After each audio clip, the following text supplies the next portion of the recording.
Hello, Team TFT. Welcome back to Wednesday's daily market outlook video. We're going to cover yesterday's price action and what we could possibly see from today. But first, we'll go over the economic calendar here. As we saw yesterday, core CPI month on month was actually less than expected. CPI month on month was less than expected, and obviously year on year less than expected. Which obviously then, obviously stronger is better for the market. Weaker is obviously not as good. So we obviously in results saw a tanking in the Dixie yesterday. Again, this is the main reason why I say please be careful around news events. Obviously, we had a little bit of a long bias yesterday based on 4 hour being long, looking for that 15-minute shift to go long. And then that news come out and automatically just wiped everything out and completely changed the narrative here. So again, just things we need to be careful of. Now, looking at what's been left here, we can see straight away we have a massive imbalance there on that 4 hour candle. Just absolutely dropped the market right on the open of that CPI news. So basically what we would be expecting today, usually after big impulses like this, we usually see some sort of like a return to normal, coming in to fill in these areas. And we can see in the past, same thing, like get big impulses down, then usually you'll start working back up. A big impulse up, you get some form of a retrace over the next day. Big impulse down, retrace. Big impulse down, retrace. So basically what we're looking for here is that exact same thing. We get this big impulse down.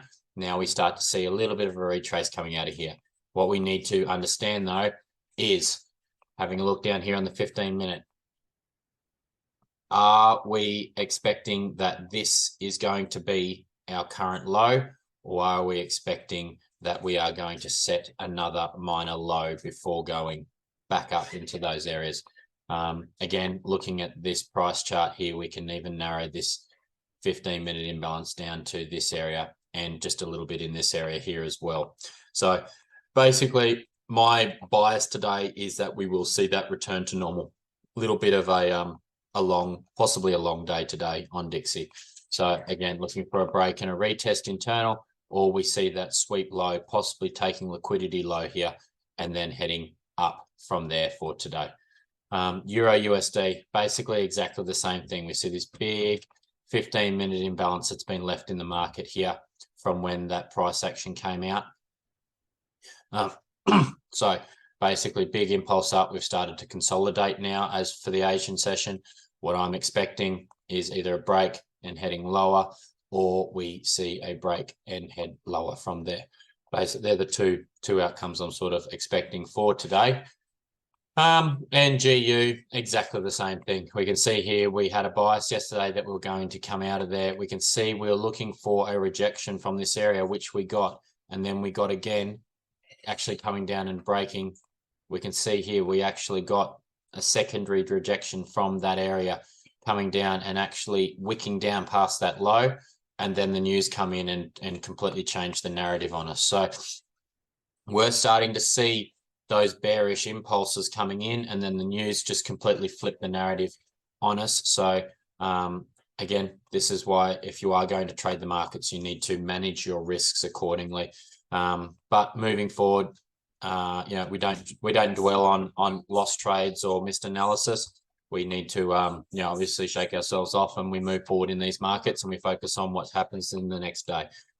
And at this point in time, GU is going to be the same analysis as EU, looking for that return to normal. So we see either a break high, heading low, taking high side liquidity, and then fueling that impulse back, or we see that break and retest heading back down. Right, guys, thank you very much for today. Also remember, sorry, we didn't go over this at the beginning, but we have core PPI and core retail sale news, Empire State Manufacturing and PPI month-on-month, retail sales month-on-month coming out, same time as what core CPI did yesterday. So basically, again, if you are going to trade today, please be careful because we may even start to see that return to normal at the start. And then depending on those numbers coming out, we may even see another impulse higher if they are negative compared to the expectations of the market. So again, this is where the news is going to affect. So if you are in any trades, I would suggest either mitigating your risk entirely before this time frame, or at least, you know, if you are in profit, possibly taking some partials, moving some stop losses and going from there. Right, guys. Thank you again for jumping on today. I appreciate all the support, and I'll see you again on tomorrow's Daily Market Outlook video. Thank you. Daddy. Thanks for watching another Daily Market Outlook video. If you enjoyed it, please give this video a like and subscribe if you want to see more videos like it. Also, guys, we are the largest Tradesmen's Forex group tailored to helping hundreds of tradesmen get their time back through trading. If you want access to structured education, 18 live sessions across 7 days a week, mental health and mindset support from a qualified psychologist, and access to multiple different trading strategies from 10 different mentors, then jump over to our website at www.teamtft.co.uk. Please remember, this is not financial advice, and you should not trade based on anything I have said in this video. This is just my own opinion and nothing more. And remember, manage your risk, stick to your plan, and secure those profits. Have a ripper day.